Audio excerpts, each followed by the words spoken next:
Հոկտեմբերի 16 Աստվածաշնչյան ընթերցանություն Ամեն առավոտ Չարլզ Սպերջեն Հիսուսը նրանց ասաց. Եկեք կերեք Հովհաննես ավետարան 21:12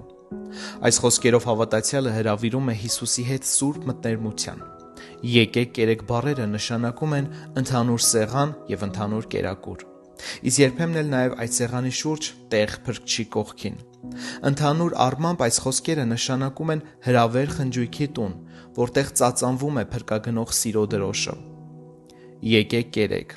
Սա Հիսուսի հետ մեր միության նշանն է, քանի որ երբ մենք նրա հետ ճաշում ենք, միակ սնունդը, որ հագեցնում է մեզ, ինքը Հիսուս Քրիստոսն է։ Օ, ինչպիսի միություն է դա։ Այն, որ հանդիսանում է մեր սնունդը, անըմբռնելի է մեր բանականության համար։ Իմ մարմինն ուտողը և իմ արյունը խմողը մնում է իմ մեջ և ես նրա մեջ։ Հովհաննես ավետարան 6:56 Եկեք կերեք։ Սա նաև սրբերի հետ շփվելու հրավեր է։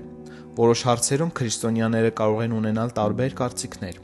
բայց նրանք բոլորը մեկ հոգևոր փափագ ունեն։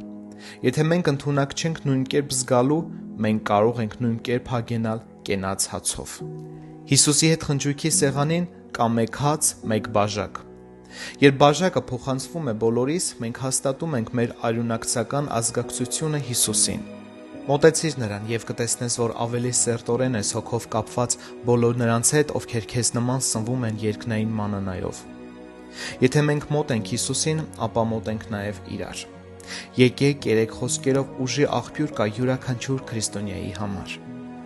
Հայացքը Քրիստոսից չհեռացնելը նշանակում է ապրել, բայց նրան ծառայելու համար ուժ գտնելու համար մենք պետք է գնանք և ուտենք։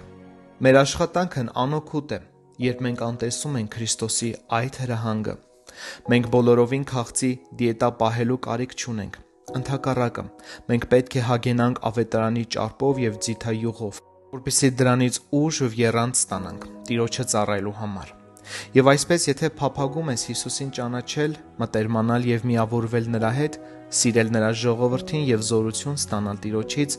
ապա քո հավատի համեմատ գնա նրա մոտ և կեր։